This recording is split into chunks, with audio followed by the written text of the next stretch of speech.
Here's how to play Skyblock in Minecraft Bedrock Edition. First thing is, you have to make sure that on your Minecraft there is a marketplace. Click on the marketplace options.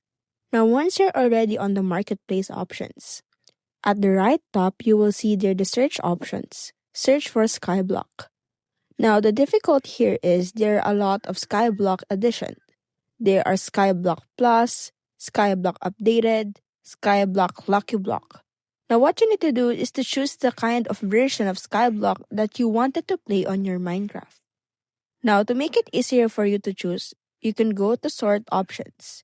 On Sort Options, you will find it at the right top.